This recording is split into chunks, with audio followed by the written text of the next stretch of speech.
이 13절을 보시면 유대인의 유월절이 가까운지라 하면서 말씀이 시작하고 있습니다. 이 당시에 유대인들에게 있어서 유월절이라는 것은 어떤 의미냐면 당시 77절 초막절과 함께 이스라엘의 모든 성인 남자들이 1년에 3차례 꼭 하나님의 전에 나와서 예배하면서 하나님 앞에 모습을 보여야 했던 이스라엘의 3대 절기가 바로 유월절이었습니다.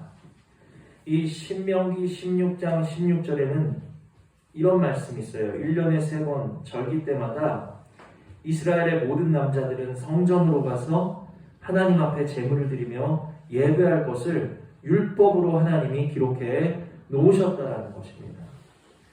그러니까 이 3대 절기인 유월절이 지금 가까운 이때에 성전이 있었던 예루살렘이 얼마나 많은 백성과 인파로 붐비고 복잡한 상황이었는지를 우리가 배경을 이해하면 쉽게 짐작하실 수 있을 것입니다. 그러니까 유월절은 이스라엘의 3대 절기인데 그 절기는 이스라엘 모든 남자라면 빠짐없이 지켜야 하는 절기였기 때문에 이스라엘의 모든 백성들이 지금 예루살렘으로 모여있는 상황, 굉장히 복잡하고 붐비는 상황이었다라는 거예요. 그러한 상황을 저와 여러분들이 이 배경을 이해하시고 말씀을 들으시기를 원합니다. 자, 그때를 배경으로 하는 말씀입니다. 6월절이 가까운 굉장히 사람이 많고 순례객과 예배하는 사람들이 그냥 성전으로 그냥 막 구름같이 모여들고 있는 그때를 배경으로 하는 말씀이라는 거예요. 이제 그때 예수님께서 성전에 들어가셨는데 그 수많은 순례객들과 또 예배자들이 있는 그곳에서 예수님이 갑자기 무엇 하십니까? 갑자기 노끈으로 채찍을 만드셔서 휘두르기 시작하시는 거예요. 한마디로 주님이 지금 뭐 하시는 거예요? 그 사람이 많은 성전 안에서 지금 소동을 일으키고 계시는 그러한 장면이 오늘 본문의 모습이라는 것을 우리가 마음에 한번 그려보시기를 바랍니다. 그래서 우리는 오늘 이 말씀을 통해서 주님이 왜 성전에서 지금 이 사람이 가득하고 혼란스러운 이곳에서 가뜩이나 혼란스럽고 사람이 많고 그냥 정신없는 그런 상황인데 왜 이러한 곳에서 주님이 채찍을 들으셔서 더욱 혼란을 가중하고 계시는지, 왜 채찍을 휘두르고 계시는지 우리가 먼저 그 이유를 한번 살펴보도록 하겠습니다. 주님께서 채찍을 휘두르신 이유는 14절에 보면 나와 있어요. 14절 함께 읽습니다. 시작.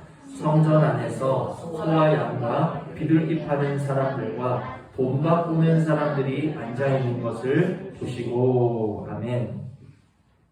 자, 그때 성전 안에 누가 있었습니까? 짐승을 팔고 짐승을 사고 파는 사람들, 그리고 돈을 바꾸는 사람들이 앉아있는 것을 보셨기 때문에 예수님이 채찍을 휘두르셨다는 거예요. 자, 그러면 우리는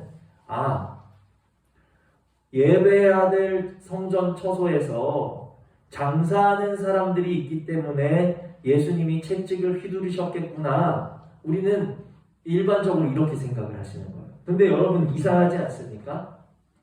그러면 성전에서 장사하고 매매하는 것이 금지라면 그러면 다른 사람들은 뭐하고 있었냐는 거예요. 그때 성전을 관리하는 관리인도 있었고 제사장들도 있었고 율법 학자들도 있었고 많은 유대인들이 모였는데 성전에서 장사하고 매매하는 것이 금지라면 예수님이 채찍 휘두르시기 전에 먼저 성전 관리인이 그들을 쫓아내야 되는 거 아니에요? 제사장들이 그들을 쫓아내야 되는 거 아니에요? 그런데 그들이 예수님이 채찍을 휘두르실 때까지 그 자리에 있었다는 것은 아무도 그들을 제재하거나 쫓아내는 사람이 없었다라는 증거라는 거예요. 이것을 여러분들이 먼저 깨달으셔야 돼요. 그러면 왜 그들을 제재하는 사람이 없었을까? 왜 성전 안에서 물건을 사고 팔고 하는 사람들을 쫓아내는 사람들이 없었을까 하는 것을 우리가 먼저 궁금해 하셔야 된다는 것입니다.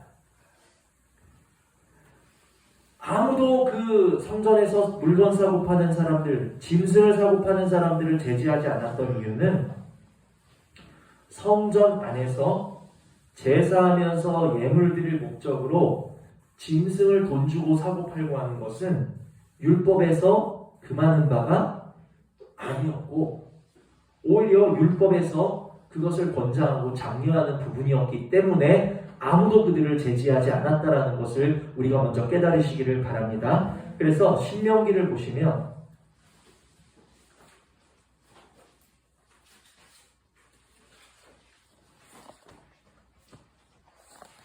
그러니까 예수님이 그들에게 채찍을 휘두르신 이유가 단지 그들이 물건을 사고 파는 그러한 모습이 있었기 때문이 아니라는 것을 지금 제가 말씀드리는 거예요.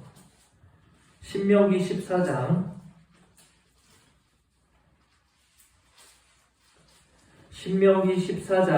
24절로 26절입니다. 신명기 14장 24절로 26절 찾으신 분은 함께 읽습니다. 그러나 내 하나님 여호와께서 자기의 이름을 두시려고 택하신 곳이 내게서 너무 멀고 행로가 어려워서 내 하나님 여호와께서 그 풍부히 주신 것을 가지고 갈 수 없거든 그것을 돈으로 바꾸어 그 돈을 싸가지고 내 하나님 여호와께서 택하신 곳으로 가서 내 마음에 원하는 모든 것을 그 돈으로 사되 소나 양이나 포도주나 복주 등 내 마음에 원하는 모든 것을 구하고 거기서 내 하나님 여호와 앞에서 너와 내 권속들이 함께 먹고 즐거워할 것이며.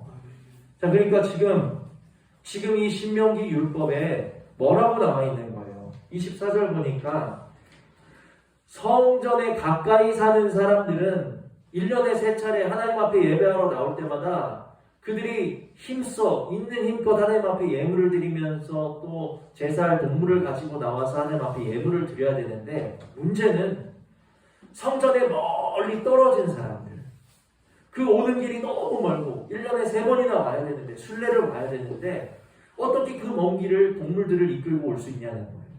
어떻게 그 험한 지역을 동물들을 데리고 넘을 수 있냐는 거예요. 그래서 그들을 위하여서 성전에서 너무 거리가 멀고 길이 험한 곳에 위치한 자들을 위해서 뭐라고 하셨습니까? 25절 그것을 돈으로 바꾸어 그 돈을 싸가지고 오라. 짐승들을 끌고 너희 예물들을 직접 가지고 오지 말고 돈으로 바꾸어서 성전에 와서 그 곳에서 돈으로 짐승을 사서 제사 드리는 것이 하나님의 율법 말씀에 지금 허락된 내용이라는 거예요.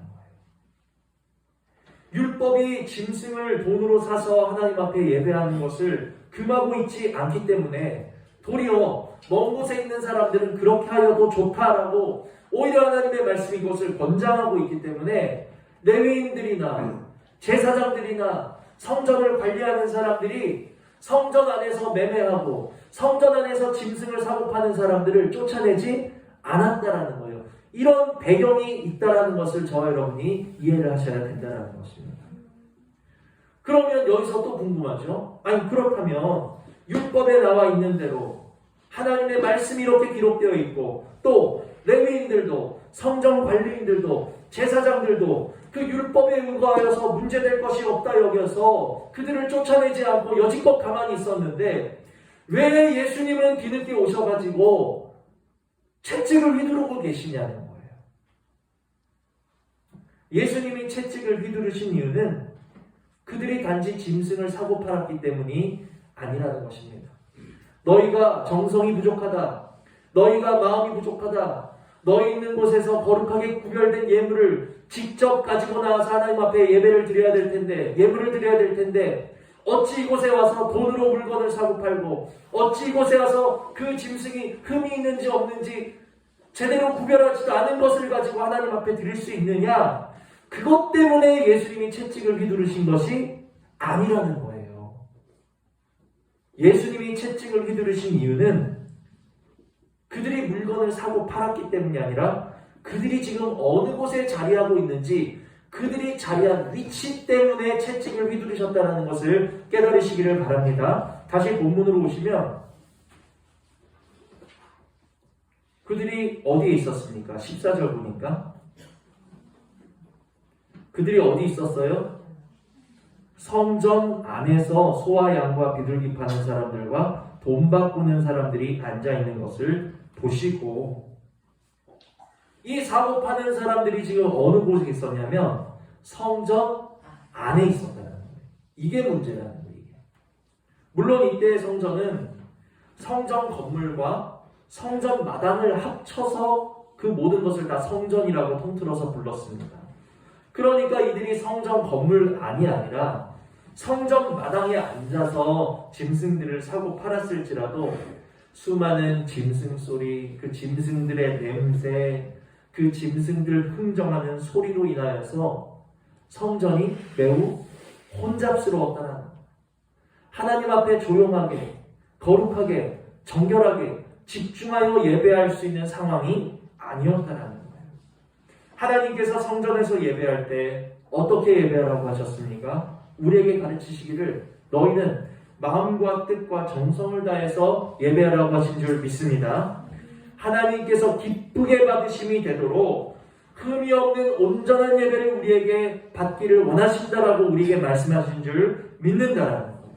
그래서 3대 절기 1년에 단 3차례 나와서 예배하는 그 시간인데, 그 귀한 시간, 그 흔치 않은 그 시간을 하나님 앞에 집중하지 못하도록 여러 가지 소리와 짐승 소리와 흥정하는 소리와 장사하는 소리로 예배를 방해하는 그 모습을 예수님이 참으실 수 없었다라는 것을 깨달으시기를 바랍니다. 자, 그러면 그들은 이렇게 반문할 거예요. 그렇지만 예수님, 율법에서도 돈으로 물건을 사고 팔아도 된다, 예물을 사고 팔아도 된다라고 율법에 적어놓지 않았냐? 예수님 앞에 율법을 들이댈 수 있어요. 또 아니, 율법에 성전 밖에서만 팔라는 법이 팔라고 하나님이 기록해 놓으셨냐? 성전 안에서 팔면 안 된다라고 주님이, 하나님이 그때 신명기에 기록한 말씀도 없지 않느냐? 율법의 틈새를 이용하려는 아주 못된 마음이라. 하나님이 율법 말씀에 성전 안에서 매매하지 말으라고 기록해 놓으시지 않으셨다라는 그것을 그들이 악용하고 있었다라는 것을 깨달으시기를 바랍니다. 자, 하나님께서 신명기 14장에 주신 말씀은 하나님께서 택하신 곳까지 오기 너무 멀고 힘들고 어려운 사람들을 어떻게 하시려고? 배려하려고 주신 말씀이지, 그 말씀 가지고 장사하라고, 성전 안에서 사고 팔으라고, 그 말씀을 악용하여서 그 말씀으로 이윤을 취득하라고 그들에게 주신 말씀이 아니었다라는 거예요. 그러나 그들은 성전 안에서 매매하지 말라는 그런 말씀이 없었다라는 것을 이유로 돈으로 사고 팔아도 된다고 하셨지, 근데 성전 안에서 사고 팔면 안 된다는 말씀은 없지. 그러니까 그들은 성전 안에 가장 좋은 자리, 좋은 목을 차지하여서 그 1년에 3번 예배하는 그 시간이 자기들 대목이었던 거예요. 예수님은 그것을 보시고 분노하셨다라는 것입니다. 하나님이 말씀 주신 이유는, 신명기에서 말씀 주신 이유는 더 많은 사람들이 하나님 앞에 걱정 없이 나와서 하나님을 기쁨으로 예배하라고 주신 말씀이지, 그 말씀을 단지 문자적으로 해석하고 율법의 틈새를 악용해가지고 예배를 장사의 수단, 이윤을 남기는 수단으로 악용하는 것도 모자라서 무엇하고 있습니까? 예배를 더럽히고 방해하였기 때문에 예수님이 지금 분노하시면서 채찍을 드셨다라는 것을 깨달으실 수 있기를 원합니다. 이 광경을 지켜보던 제자들이 채찍을 휘두르던 예수님 안에서 무엇을 보게 됩니까? 17절을 보시면 함께 읽습니다. 시작. 제자들이 성경 말씀에 주의 전을 사모하는 열심히 나를 삼키리라 한 것을 기억하더라. 아멘. 예수님이 성전에서 채찍을 휘두르시는 그 모습을 보고 제자들이 무엇을 기억하게 되는가? 주의 전을 사모하는 열심을 예수님 안에서 보게 되고, 저러한 모습이 주의 전을 사모하는 열심 있는 모습이구나 하는 것을 그들이 깨닫게 된다라는 거예요. 먼저는 그때의 제자들이 예수님 안에서 본 것을 오늘 저와 여러분도 보실 수 있는 은혜가 있기를 주님의 이름으로 축복을 드린다라는 거예요. 우리에게서 하나님이 받고자 하시는 예배, 하나님께서 오늘도 찾고 계시는 예배, 하나님께서 기뻐 받으시는 예배란 어떤 예배인가? 형식적인 예배 아닙니다. 문자적인 예배가 아닙니다. 그들이 그저 1년에 3번 주님 앞에 나와서 말씀대로 내가 나왔으니까 됐지, 시끄러운 곳에서 대충 예배하고 돌아가는 그러한 마당만 밟는 예배, 얼굴만 비추는 예배가 아니라 하나님이 오늘도 저와 여러분에게서 찾고 계시고 바라시는 예배는 주의 전을 사모하는 중심과 주의 전을 사모하는 열심으로 드려지는 예배를 오늘도 우리에게서 받기를 간절히 찾고 계시고 기다리고 계시다라는 것을 깨달으시는 은혜가 있기를 원한다라는 거예요.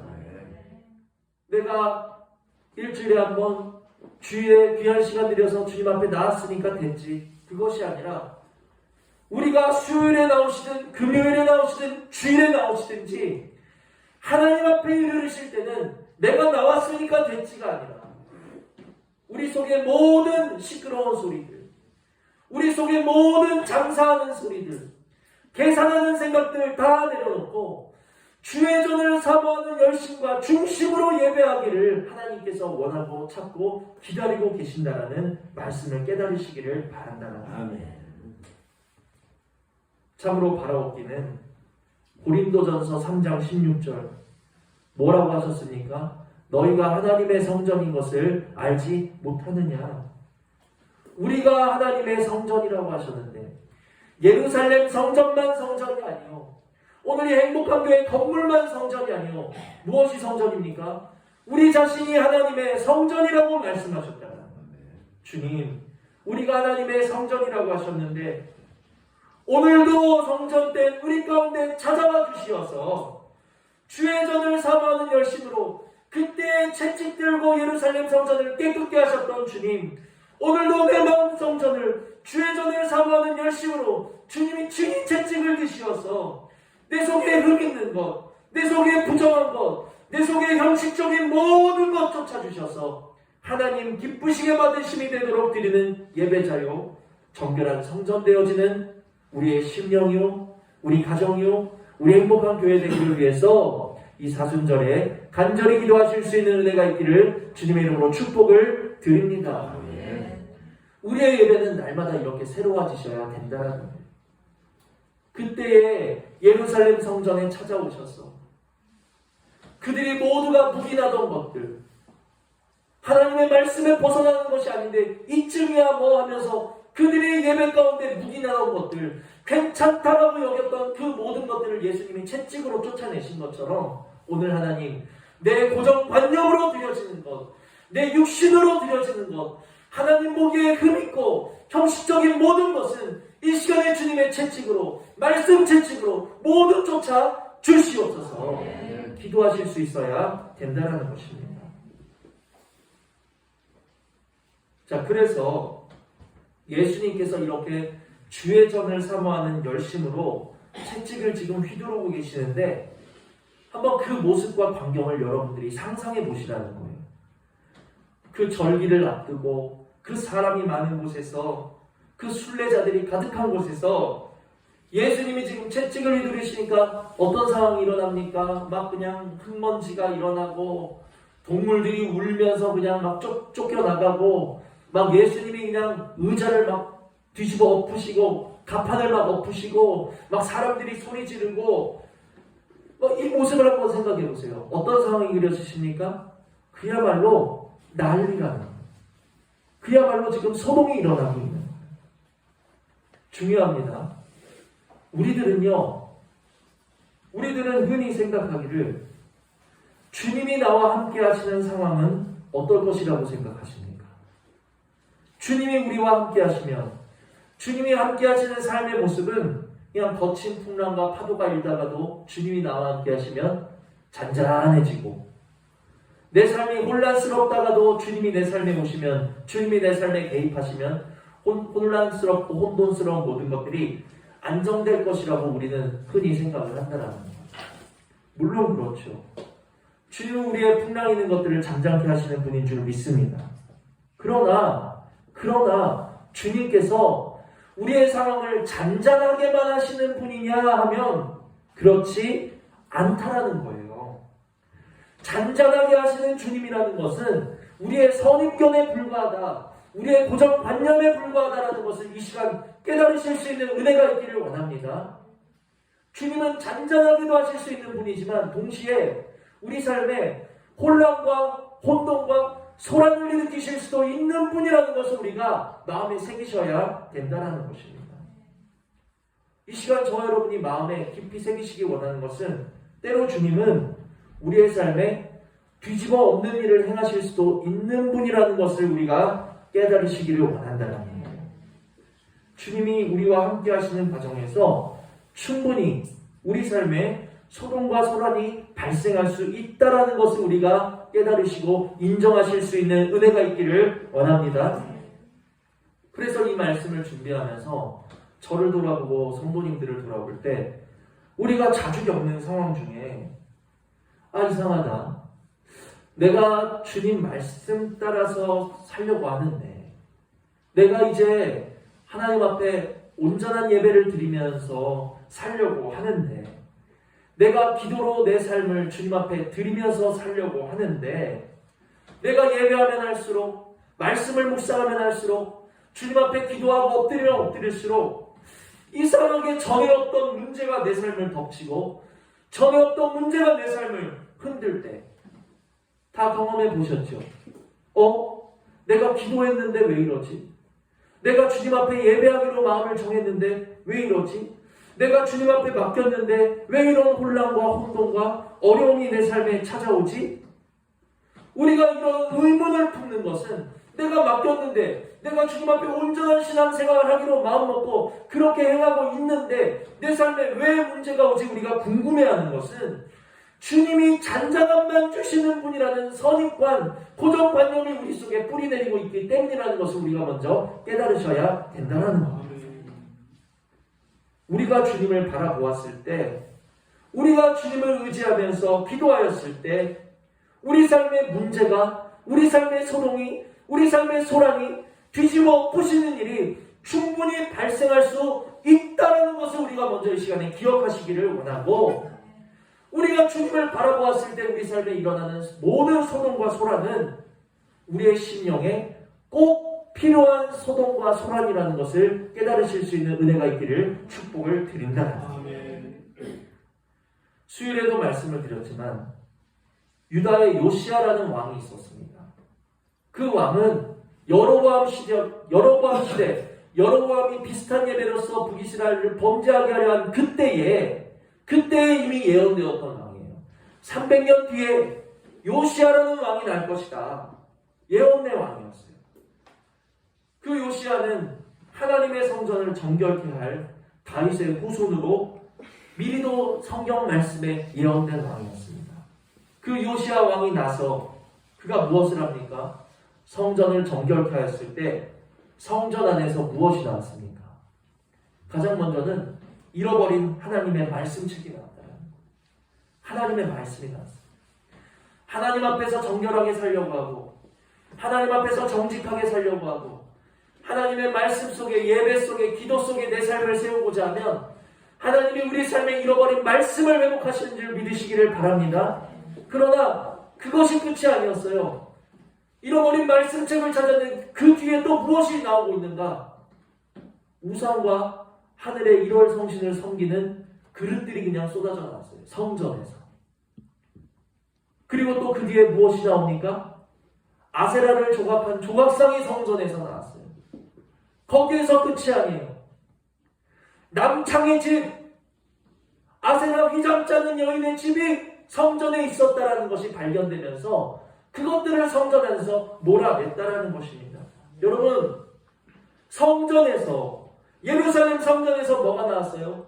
하나님을 섬기는 그릇이 아니라 우상을 섬기는 그릇이 나오고 아세라 조각상이 나오고 남창과 여창이 그냥 쏟아져 나왔는데 그때 어떻게 소란스럽지 않을 수가 있겠냐는 거예요.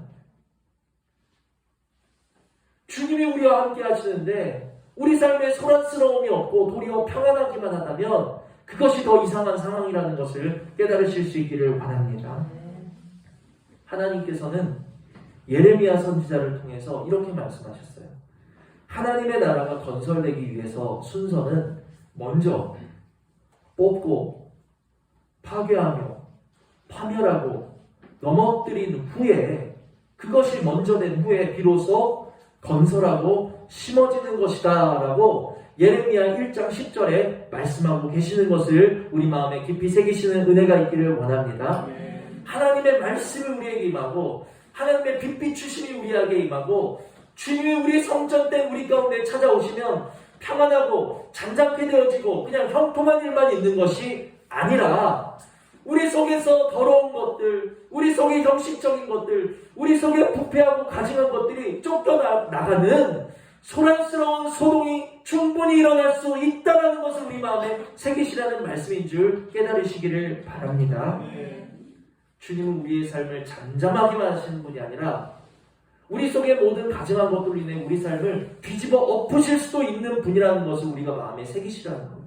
그런 일이 우리 삶에 일어날 때 이상하게 여기지 말고 내가 하나님의 말씀 가운데 바로 서려고 하는데 내 삶에 이런 어려운 일, 어지러운 일이 일어나네.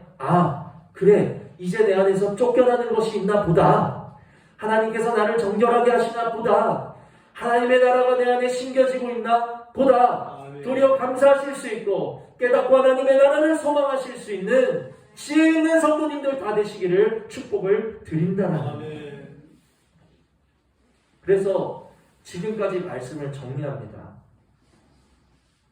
그 6월절이 가까운 그때에 예수님께서는 주의 전을 사모하는 열심으로 채찍을 휘두르셔서 무엇을 쫓아내셨어요? 모든 형식적인 것들과 예배를 방해하는 것들과 하나님 앞에 온전히 예배할 수 없게 하는 모든 요소들을 쫓아내 주신 것처럼 이 시간, 이 예배 시간, 매 순간 하나님 앞에 드려지는 시간, 그리고 특별히 이 사순절에 주님께서 우리 안에도 찾아오셔서 성전된 우리의 몸과 마음을 친히 주의 전을 사모하는 열심으로써 정결케 하시기를 원한다는 것을 제가 말씀을 드렸습니다.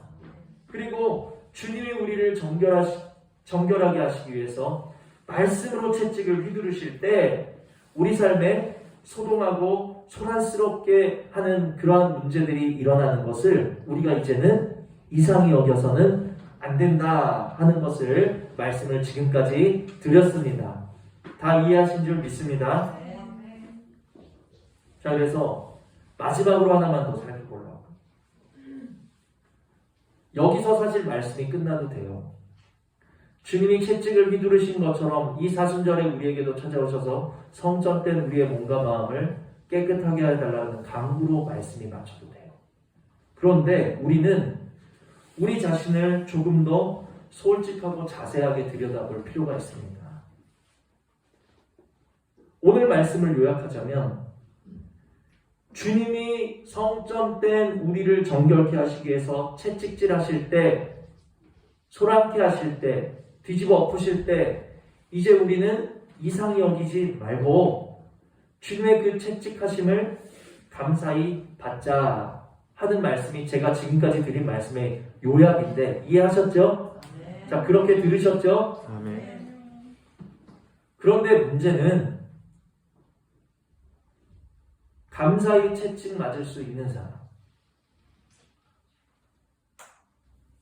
아무리 이러한 말씀을 이해한다 할지라도 내 삶에 정작 소동과 소란이 일어날 때 그 소동과 소란을 감사하게 받으실 수 있는 사람 있냐는 거예요.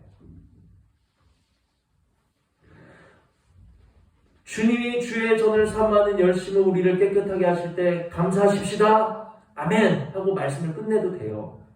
그런데 정작 그 일이 우리 삶에 일어날 때 우리가 감사할 수 있느냐 하면 우리의 모습은 그렇지 못하다라는 것을 이 시간에 우리가 깨닫고 고백하실 수 있어야 된다는 것입니다. 마치 제자들처럼요. 6월절 식사를 할 때 예수님이 이제 당신의 십자가에 달려 죽으실 것을 제자들에게 이야기하셨을 때 제자들이 하나같이 뭐라고 합니까? 베드로를 시작으로 하여서 우리가 죽는 데까지라도 주님과 함께하며 주님을 떠나지 아니하며 당신을 버리지 않겠노라라고 베드로를 시작으로 모든 제자들이 다 그렇게 얘기해요. 이것은 무엇입니까? 예수님이 우리 성전된 우리 마음에 오셔서 우리를 정결하게 하시기 위해서 채찍이 들으실 때 감사로 받자 하면 우리가 다 감사로 받겠나이다. 제자들처럼 그렇게 얘기한다는 거예요. 대부분의 사람들이. 그런데 어떻게 됐습니까? 막상 군병들이 와서 예수님을 포박하자 주와 함께 죽겠다던 제자들 다 어디 갔어요? 한 사람도 남지 않고 심지어 어떤 이는 벗은 몸으로 도망했다는 거예요. 우리가 그러한 모습이라는 것을 이 시간에 고백하시고 깨달으시는 사순절이 되기를 원한다라는 거예요.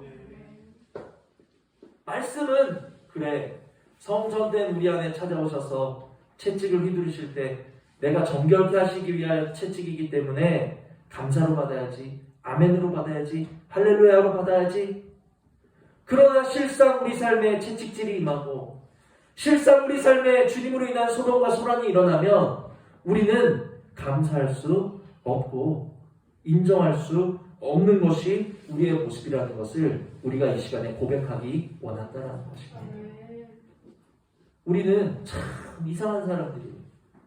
주님, 기도할 때마다 저도 그래요. 주님, 내 몸과 마음을 깨끗하게, 내 몸과 마음을 정결하게 하여 주시옵소서. 이렇게 기도하면서도 막상 주님이 그래? 내가 정결하게 할게 하면서 내 속의 것을 뒤집어 엎으시는 그러한 역사가 내 삶에 그러한 소동과 문제가 일어나면 그런 것은 또 원하느냐? 원치 않는다라는 거예요. 정결케 하여 주시옵소서 하면서 그래 정결케 할게 채찍으로 휘둘러서 쫓아내는 상황은 원치 않는다는 그게 제 모습이고 여러분의 모습이라는 거예요. 우리는 주여 내 몸과 마음을 새롭게 하옵소서 하면서도 정작 내 자아가 너무 깊게 뿌리 내려져 있었던 내 자아와 옛 생각과 우리의 고정관념이 뽑히고 파괴되고 넘어지는 것을 감사하기보다는 그것을 원망하면서 불편해하면서 불평하는 것이 저의 모습이고 여러분의 모습이라는 것을 이 시간에 깨닫고 인정하기 원한다는 겁니다. 한마디로 오늘 저와 여러분은 주님이 우리의 삶을 정결케 하시기 위해서 채찍 휘두르시는 그것을 감사로 받기보다는 어떻게 받는 사람들? 그것을 불편하게 여기는 사람들이 저요 여러분이라는 것을 깨닫기 원한다는 거예요. 과연 우리가 이 사순절에 우리는 우리를 정결케 하시고자 오늘도 채찍하시는 주님 앞에 어떤 모습으로 반응해야 마땅한가 하는 것을 마지막으로 살펴보기 원한다는 것입니다. 주님께서 우리가 하나님이 기뻐 받으실 만한 예배자가 되기 위해서 오늘도 주의 전을 사모하는 열심으로 저와 여러분 가운데 채찍하고 계시는데 그 채찍은 어떤 채찍입니까? 15절 보시면 주님이 오늘 저와 여러분을 정결케 하시기 위해서 휘두르시는 채찍은 15절 보시면 뭐예요? 노끈으로 채찍을 만드사. 주님이 성전된 우리 영혼을 위해서 오늘도 휘두르고 계시는 채찍은 노끈으로 만든 채찍, 노끈 채찍이라는 사실을 기억하실 수 있는 은혜가 있기를 바랍니다. 어떤 채찍이요? 노끈 채찍.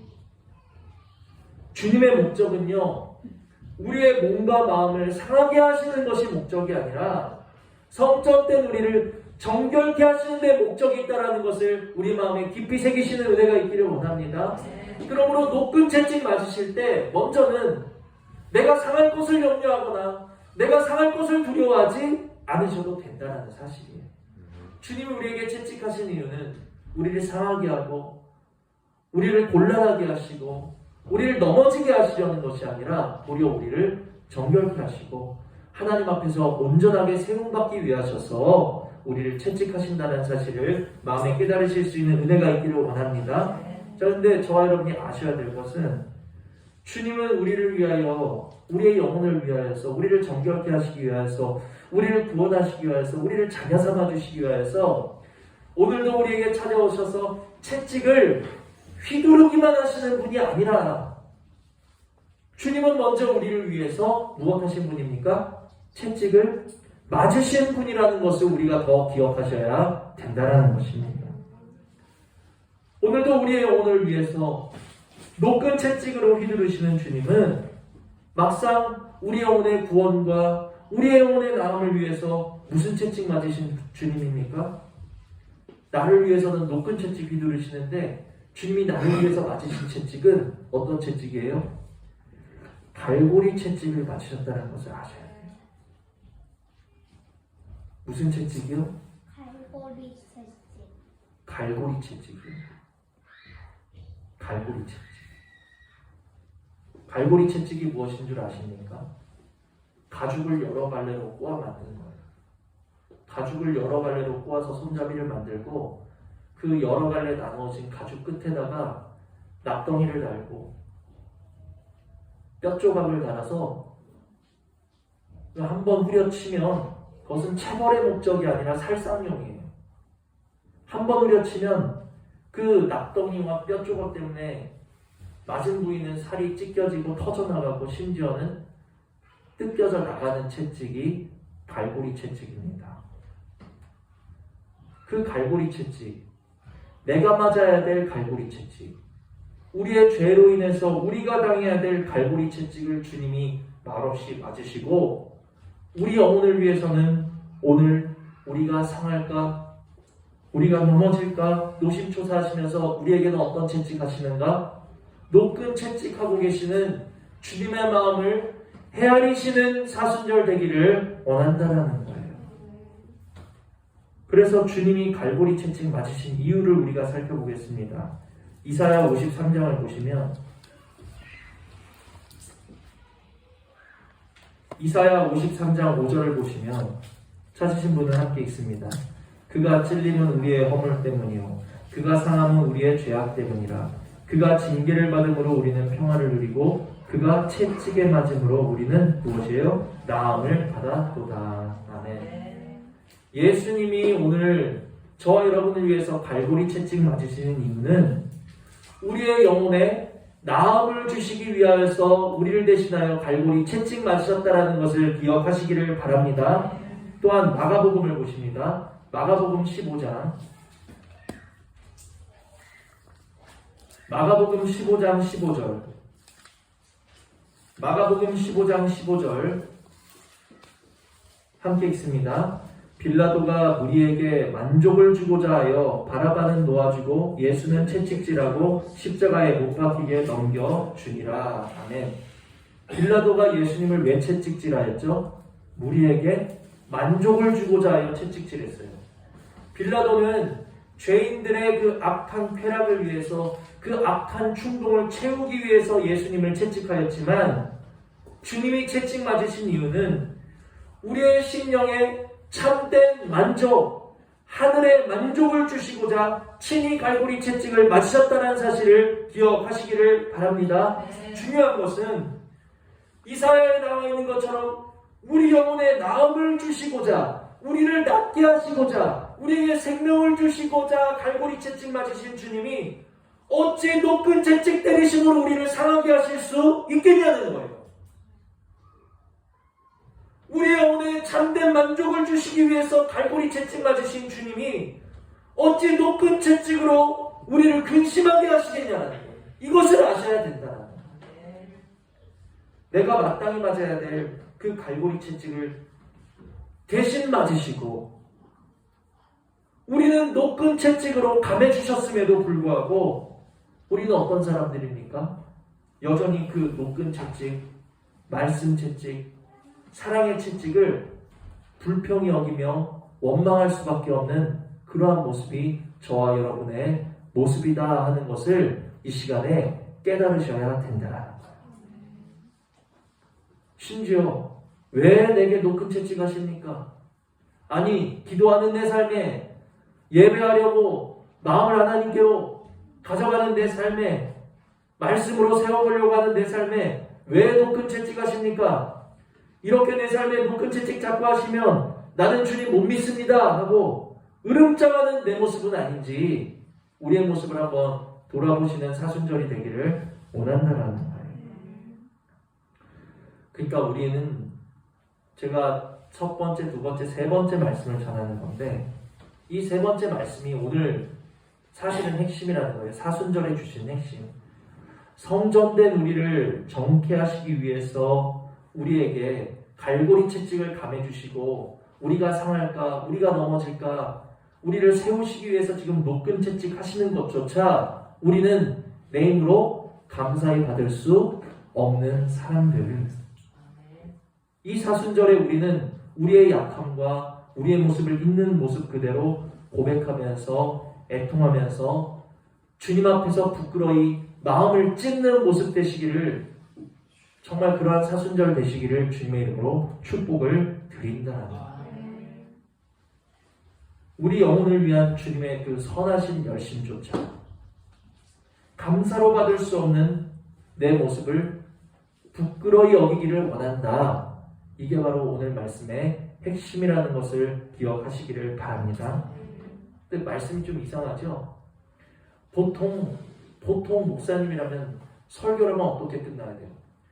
부끄러이 여깁시다. 이걸로 말씀이 끝나야 되는 것이 아니라, 그러니까 우리가 어떻게 우리의 모습을 고치자든지, 우리가 뭔가 모습을 새롭게 하자든지, 우리의 마음을 다잡다든지, 이런 방향으로 말씀이 나가야 되는데, 오늘 말씀은 우리 자신을 부끄러이 여기자로, 지금 이 말씀을 제가 전하는 이유는 갈고리 채찍 맞으신 주님의 그 사랑에도 불구하고 나를 위해서 노끈 채찍 휘두르고 계시는 것조차 감사히 받지 못하는 우리의 모습을 부끄러이 여기자, 지금 이거예요. 근데 왜 말씀을 이렇게 전하는가? 에스겔에 보시면 에스겔의 중심 내용은요, 이스라엘 백성의 회복과 함께 성전의 회복을 에스겔에서 중심적으로 다루고 있습니다. 그런데 성전이 회복될 때, 이스라엘 백성들이 회복될 때 그들 안에서 나타나는 대표적인 모습, 공통적인 모습이 있는데 한 곳에서뿐만이 아니라 여러 곳에서 반복되는 모습이에요. 이스라엘 백성이 회복될 때, 성전이 회복될 때 그들이 공통적으로 보이는 모습이 무엇인 줄 아십니까? 부끄러움이에요. 에스겔에서는 하나님 앞에서 부끄러워하는 모습이 굉장히 많아요. 부끄러워하는 그뿐이에요. 이스라엘 자손들이 부끄러워할 때 그들을 회복하시고, 이스라엘 자손들이 부끄러워할 때 그때 성전이 회복되는 거예요. 오늘 하나님의 말씀으로 인해서 이 사순절에 노끈 채찍, 나를 위한 노끈 채찍마저도 기쁘고 감사하게 받을 수 없는 우리를 부끄러워하고 우리를 스스로 밉게 보고 우리의 마음을 찢을 수 있다는 것은 그야말로 오늘 이 예배를 통해서 우리 안에 성전이 회복되어지고 예배가 회복되어지는 증거라는 사실을 저와 여러분이 깨달으실 수 있는 은혜가 있기를 원합니다. 오늘 말씀을 통해서 저와 여러분이 하실 것은 단 하나예요. 부끄러워하는, 주님 앞에서 이 부끄러움 때문에 애통하시고 부끄러움 때문에 마음을 찢으시면 그걸로 됐다라는 거예요. 나머지 성전의 회복과 이스라엘의 회복은 주님이 이제는 진행하실 문제라는 것이죠. 오늘의 말씀을 통해서 정말 우리 자신을 부끄러이 여기시고 주님의 높은 채찍조차도 나를 위해서는 갈고리 채찍 맞으신 그 주님이 오늘도 사랑으로 사랑스레 휘두르신 그 높은 채찍을 이해하지 못하고 받아낼 수 없는 그러한 우리의 모습을 불쌍하게 여겨달라고 주님 앞에 고백하시면서 마음을 찢는 사순절이 될 때 이 사순절을 통해 우리의 예배와 성전된 우리를 주님께서 회복하시는 것을 우리 모두에게 맛보여 주실 줄 믿으시기를 바랍니다. 들으신 말씀 생각하시면서 잠시 기도하시겠습니다.